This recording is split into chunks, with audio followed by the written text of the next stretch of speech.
Шо бе, дечки, да не се исплашивте кога видовте црниот екран пред малку. Не се секирајте, не трае 24 часа. Овие од оние кратките што траат по пола минута. Барем за сега нема потреба од повторување на целодневниот црн екран, со што А1 го изрази својот протест во понеделникот. А сега и официјално добро вечер и добре дојдовте во најновото издание на Рапорт со Јофе, најгледаното шоу во Република Македонија за август и септември. И што е најважно, ова не го велам јас, туку го велат поратоците на AGB Нилсен, агенцијата која мери гледаноста на телевизиите во држава. Сепак, не можеме да ја престигнеме гледаноста на тажната судбина на Лейла и Фикрет, но апсолутно добро се држиме и гледаноста се зголемува од недела во недела. Затоа ви благодарам на сите вас кои што сте по дома, седнат или легнат и така удобно, додека јас овде стојам и ви зборувам. Не, најсериозно, фала на вниманието и продолжете и понатака да бидете со нас секоја недела. Доста со фалби, дај да сработиме нешто и вечерва. Најпрвен за здравството. Иако злобните новинари цело време измислуваат некакви се истории за луѓе кои кодеме умирале поради негрижата на здравствените работници и велат дека здравството во држава било во хаотична состојба, сепак министерот напорно работи и цело време ги негира. Еве ви еден таков пример. Помпезно отворената амбуланта во Скопско Копаница со сечење црвени ленти и свечени коктели една година потоа се уште ја е празна. Објектот проект на Министерството за здравство никогаш не профункционирал. Според информацијата од Министерството, амбулантата се уште нема дозвола од локалната самоуправа ниту приклучок за електрична енергија. Како тогаш овој објект пред една година го пуштија во употреба министерот и градоначалникот?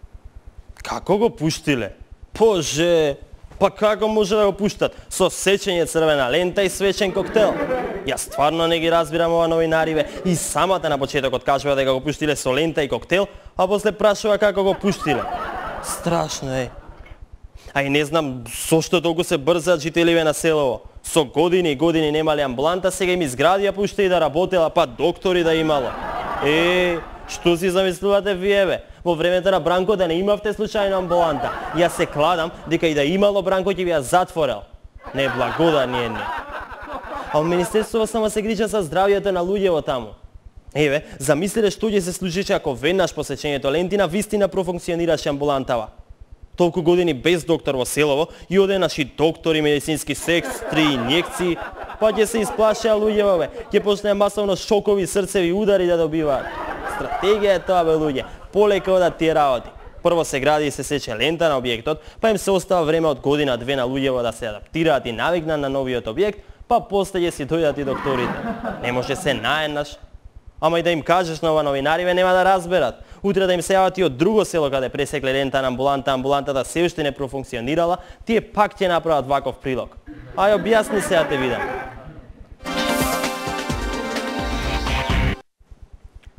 СДСМ утре во Прилеп организира народен собир. Барем денес, на еден ден пред одржувањето, можеме со сигурност да го кажеме тоа. Сепак, откако го најавија, беше неизвестно дали ќе се одржи, бидејќи најпрвен градските власти, предводени од градоначалникот од редовите на ВМРО ДПМН Маријан Ристевски, не им го даваа просторот. Плоштадот е собственост на сите граѓани кои за државни празници сакаат да уживаат, а не да се оптеретуваат со политика. Што би помислиле жителите на Карпош, доколку на 31 декември некоја политичка партија посака да прави митинг на плоштад? Господине Ристевски, градоначалнико, ве молам да им овозможите на партијата СДСМ да протестираат. Ви благодарам. Со почит, граѓанин загрижен за остварување на правото на протест. Се зезам бе, градоначалниче, не беше толку лошо. Локалната самоуправа Прилеп е една од најуспешните општини во Република Македонија и добро е што ќе не посетите и по долго време вашиот лидер ќе може да види како треба да се работи, а не само да се разнебитува. Одобрението ви е изготвено. Леле, градоначалниче, стварно фала ви. Со ова покажавте дека сте најуспешен. Како вас друг нема, а нема ни да има. Вашата одлука ме тера да помислам дека конечно на оваа држава ќе тргне напред. се зезам пак, така пишува овде и морам така да го кажувам. Супер сте иначе, само продолжете така. Поздрав, кисче. Не ми се лутите, нели? Ај малку и со СДС сега ќе се посезаме. Иш да не се секирате. Значи, да видиме зошто СДСМ го прави собирот и што сака да постигне со него. Ќе ни објасни Илија Јовановски, претседател на Општинската организација на партијата во Прилеп. Сега е моментот да се кренеме на нозе и да покажеме дека не го толерираме овој ненароден режим, дека не сакаме поделби, дека не сакаме да живееме како еден народ и да направиме една земја. Така е бе, господине Јовановски, СДСМ не сака поделби, не сака да живее како еден народ и да направи една земја. Чекај малку, не сакате поделби, ама и не сакате да живеете како еден народ. Да бе, да, уствари сакате да живеат како 6 народи, ама нема да се делате и ќе бидат единствени во живењето. А што беше тоа дека не сакате да направите една земја? Абе ве молам, дај направете една земја, ќе ги зезнете сите оние што велат дека сме немале резервна планета. Тие викаат дека планетава Земја не е единственото место за живење, а доколку вие направите уште една земја, ќе имаме 2 такви места и по автоматизам им паѓа муаветот во вода. После воопшто не ви е потребна власта во Македонија, не ви се потребни предвремени избори. Автоматски како творци на новата земја ќе владеете со неа. Шат мат. Ај после да го видам Груевски. Друго, што друго сакате да порачате со утрешниот собир? Дајте да се подсетиме што сме биле и како сме живееле, дајте да се вратиме на вистинските вредности, на нашата вистинска историја, она која носеше напред, а не назад, она која изведи Македонија и која сака да ја гледа како земја без иднина. Убаво им кажавте, земја без иднина. Тоа ни треба, тоа ќе ни донесе подобра иднина. Уствари не, ако СДСМ ја гледа Македонија како земја без иднина, тогаш како тие ќе помогнат во стварувањето на стратешките цели за подобра иднина членството во ЕУ и НАТО? Добро. Океј.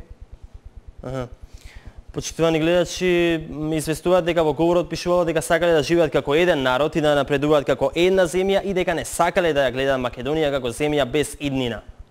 Тоа што господинот Јовановски во првиот пример го додаде, а во вториот го изостави зборчето не, било само дел од новата програма на СДСМ за подобро образование. Имено, ова видео ќе се користело по предавањата по македонски јазик кога ќе се учи за негацијата и нејзиното значење. Точно така, кога СДСМ ќе дојде на власт, учениците ќе учат преку практични примери од политичкиот живот и видеоматеријали, а не како сега од учебници со сомнителна содржина. Не. Инаку, претседател на партијата господинот Црвенковски уште во вторникот беше во Прилеп. Еве што се случуваше таму.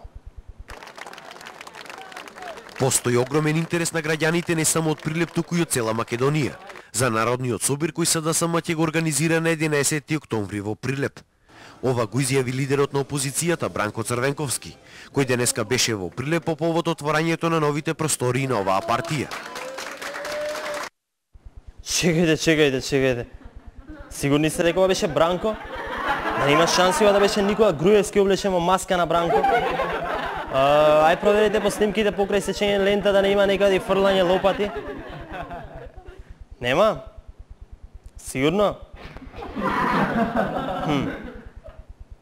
Па окей кој така. Тогаш може да е на вистина Бранко. Да сте го фатиле како си замислува дека е Никола Груевски и да видиш па сечење ленти за која ќе се врати на власт. Кога сме веќе на темава, може би нема да ми верувате, ама летово, една вечер така подосна, некаде 3:30 после полноќ, јас бев во оној заградениот простор на плоштад. Оној дека што треба да дојава Асена Букефал. Одам често таму, супер е местото. Еме во центарот на главниот град, еме заградено и пружа чувство на интимност. Вечерта бев таму се на женска. Кога немам кола па да одиме на фондом, супер си и таму. Туку друг ми беше муаветов. Си лежиме така, јас и женска, викам беше можда и 15 за 4. Тишина околу нас, нема жива душа, кога од ненаде се појавува силуета. Него човек се качува по тоа железата и влегува внатре. Во раката лопата, се викам готови сме, не фатија. И таман да станеме и да фатиме да бегаме, човеков си застанува тамо на другиот крај и фаќа со лопатата да фрла од земјата во една дупка. Фрла земја во дупка да се смешка. Женска ми вика, абе Бранко е? Јас си викам, абе оди бегај тамо, нема шанси. Што бе правил Бранко со лопата во ова време? Кога после слушам нешто мумла. На 15, па на 16, па после на 17. Не успеав да му го видам ликот бидејќи беше ноќе, ама ќе да беше оправа женска. Изгледа цело лето, вежбал на тајни локација, сега конечно и пред камериве почнува да го покажува тоа што го научи.